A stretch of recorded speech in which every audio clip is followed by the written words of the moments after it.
지난 2월 14일 2025년 올해에 첫 베르세르크 연재가 있었습니다. 379화째를 맞이한 이번 이야기에선 본격적인 가치 파티의 반격이 시작되는데요. 올해도 베르세르크 재연재가 꾸준히 지속되길 바라며 바로 리뷰를 시작하겠습니다. 이제부턴 스포일러가 포함된 내용이니 원치 않는 분들은 뒤로 가기를 눌러주세요. 푸샨의 수도를 습격한 마의 손길. 여전히 궁전의 지붕 위로 기분 나쁜 소용돌이가 쇄도하고 있습니다. 도심은 말 그대로 아비규환 그 자체. 푸샨의 시민들은 패닉에 빠져 도망치기 바쁜 상황입니다. 길거리에 있던 이시도르와 파크는 갑작스런 상황에 당황하며 인적이 드문 골목으로 피신합니다. 그런데 골목 안에선 검붉은 액체가 스며나오며 정체 모를 괴물들이 태어나고 있었습니다.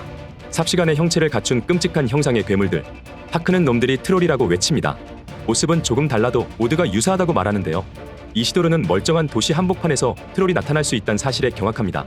둘을 발견하고 덤벼드는 트롤들. 그때 갑자기 나타난 육중한 철봉이 트롤 한 마리의 머리를 짓이겨 버립니다. 어딘가 익숙한 실루엣. 다리의 기사 철봉귀 아잔의 등장이었습니다. 아잔은 본의 아니게 가치 파티에 합류하게 되면서 요정섬 이후까지 함께 여행을 하고 있었는데요. 그동안은 개그 캐릭터로 소모되다가 전투신에서 다시 등장하게 되었네요. 아잔은 이시도르의 수련을 도와주면서 비공식적인 스승과 제자 사이가 됐었죠. 산전수전을 다 겪으며 마물들과의 실전에 익숙해진 이들은 능숙하게 트롤에게 맞섭니다. 한편 프릴타이 참극이 펼쳐진 궁전 내부. 길길이 날뛰는 코끼리들이 쿠샨 병사들을 장난감처럼 짓밟습니다. 요수의 난동에 기세등등해진 라크샤스. 시라트는 전의를 상실한 쿠샨의 지도자들을 바라보며 뭔가를 결심한 듯 다이바에게 소리칩니다. 본인의 생각을 성 안에, 아니 쿠샨 도시의 모든 이들에게 전해달라는 얘기였죠. 갑작스런 확성기 셔틀 명령에 당혹하는 다이바. 하지만 상황이 상황인지라 다이바는 가부좌를 틀어안고 주문을 읊조리기 시작합니다. 사실 이런 대규모 텔레파시 기능이 처음 등장한 것은 아닌데요. 매의 무녀 소냐가 보여줬던 적이 있었습니다. 가치 파티에선 시르케가 종종 보여주기도 했었죠. 하지만 시르케의 경우 머리카락 같은 매개체를 가진 이들과의 소규모 텔레파시였다는 점에서 다이바의 강력한 요술 수준을 짐작할 수 있죠. 그때 그들이 있던 궁전의 깊숙한 내부까지 들이닥친 트롤들. 시라트는 애써 침착하며 정신을 집중하기 시작합니다. 믿을 수 없이 빠른 준비 끝에 다이바의 몸이 승천하고 대규모 텔레파시가 준비됩니다. 그리고 곧 시라트의 냉철한 음성이 푸샨 도시 전체로 퍼져나가기 시작합니다. 도시는 지금 빛의 매가 보낸 적들에게 기습을 받고 있다고 침착히 상황을 브리핑하는데요. 하지만 걱정할 것 없다며 우리는 전투민족 푸샨이라고 외칩니다. 머릿속에 울리는 시라트의 음성 덕분에 푸샨의 시민들과 가치의 파티원들은 정신을 차리기 시작합니다. 그리고 검을 잡으라며 맞서 싸울 것을 독려합니다. 이 대사와 동시에 파르네제가 단검을 내뻗으며 주문을 완성시키게 되는데요. 순간 휘황찬란한 빛이 강림하며 궁전을 감쌀 만큼 거대한 사방의 진이 펼쳐집니다. 스승 시르케에게 배운 대로, 아니 그 이상을 보여주는 수호신 파르네제네요.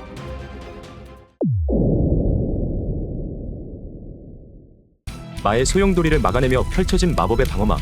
그 영향을 받은 트롤들은 불에 타버리듯 재가 되고 맙니다. 혼란스러운 틈을 타 주위가 산만해진 트롤들은 타파사의 강력한 무력 앞에 소탕되고요. 어느새 도착한 세르피코의 도움으로 목숨을 부지하는 쿠샨의 무능력한 지도층들. 로드릭은 세르피코와 파르네제를 반겨줍니다. 시라트는 텔레파시를 계속 전달하며 쿠샨의 모든 이들에게 용기를 북돋아줍니다. 이에 용기를 얻어 트롤에게 맞서 싸우는 쿠샨 시민들. 시라트는 이것은 전쟁이라고 외치며 달려드는 수많은 트롤들을 처단합니다. 확실히 가치에게 일방적으로 털린 후 실전에서 수련을 거듭한 시라트의 전투력 또한 높은 수준에 도달했네요. 당황해하는 라크샤스의 머리 위로 떨어지는 육중한 발바닥. 연체동물처럼 가까스로 몸을 피하는 라크샤스인데요. 코끼리 요수의 정신을 지배한 다이바의 공격이었습니다. 사실 텔레파시 같은 요술보단 요수병단을 자유자재로 부리는 것이 다이바의 전매 특허였죠. 이에 그치지 않고 라크샤스를 몰아붙이는 시라트의 공격. 그의 맹렬한 기세에 반쪽 난 가면마저 꿰뚫리고 마는데요. 하지만 라크샤스는 특유의 신체 이동 능력을 발휘해서 치명타를 면합니다. 그리고 바닥에 깔린 그림자 속으로 몸을 숨기는 라크샤스. 라크샤스는 본래의 가면을 다시 쓴 채 요리조리 몸을 빼내어 도망치기 시작합니다. 놈을 쫓아 나서는 시라트. 하지만 그 방향을 깨닫곤 당혹스러워합니다. 궁전 외부는 사방의 진 영향으로 대낮같이 환한 모습입니다. 라크샤스는 시체들 사이를 빠져나가며 주변이 온통 빛뿐인 상황에 괴로워합니다. 그리고 몸을 숨길 수 있는 어둠을 찾아다니는데요. 그러다가 본능적으로 느낀 어둠의 기운. 바로 감옥에 수감되어 있는 가치의 낙인에서 흘러나오는 재물의 기운이었습니다. 재물이 뿜어내는 마의 갈급증을 따라 도착한 지하 깊숙한 곳. 그곳엔 아직도 제대로 정신을 차리지 못한 가치가 있었습니다. 가치는 반쯤 뜬 눈으로 드디어 왔냐며 눈앞에 당도한 사도를 인지하는 듯한데요. 쇠창살 너머로 라크샤스의 세계에 눈이 번뜩이며 379화가 마무리됩니다. 개인적인 379화 총평은 가치 파티의 약진이 인상적이었다는 점입니다.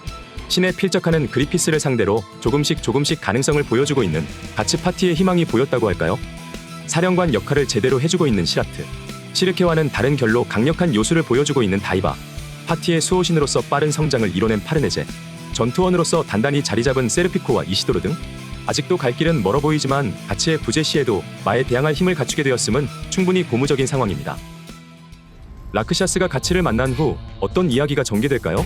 가치가 아무리 온전한 상태가 아니더라도 라크샤스급의 사도에게 당할 것 같진 않은데 말이죠. 현재 의식을 잃은 시르케가 유체 상태로 가치의 정신이 붕괴되지 않도록 지키고 있기 때문에 더욱 그럴 일은 없을 거예요. 하지만 우리는 라크샤스라는 독특한 사도에 대해 생각해봐야 합니다. 라크샤스는 처음 등장 때부터 충성심 넘치는 다른 사도들과는 결이 달랐습니다. 그리피스의 목을 잘라 내 것으로 하고 싶다며 사이코패스 같이 키득거렸죠. 처음엔 아름다운 것을 죽여서 소유하려는 변태 살인마의 캐릭터성을 부여하는 단순한 장치 정도로 생각했습니다. 그리고 팔코니아에서 리케르트 일행과의 접전. 여기서도 라크샤스는 언젠가 매를 죽이고 싶다는 발언을 하죠. 이때는 미우라 작가의 생전 당시라 작가 본인 피셜로 2번이나 매를 죽이겠다는 복선을 심어둔 것인데요. 라크샤스의 최종장이 될 380화 이후 상황을 유추하건대 그의 이명인 밤의 악마가 힌트가 될 수도 있습니다. 사실 라크샤스의 전투 능력이나 사도폼에서의 포스는 신생매의 단 간부급 네임드엔 못 미치는 수준입니다. 하지만 들키지 않고 잠입하는 능력만큼은 남다른 것 같은데요. 실제로 시바신으로 변한 대제 최후의 순간, 즉 해골기사의 환수의 검에 의해 두동강 나며 판타지아가 열릴 때에도 라크샤스는 조드의 날개 속 어둠에 숨어 있었습니다. 그리고 이번 쿠샨 침공 또한 그리피스의 큰 그림에 의해서든 라크샤스 자신의 본능에 따른 것이든 암습이란 단어 하나로 정리할 수 있겠죠. 이런 라크샤스의 특별한 능력이 광전사의 갑주에 결합된다면 어떨까요?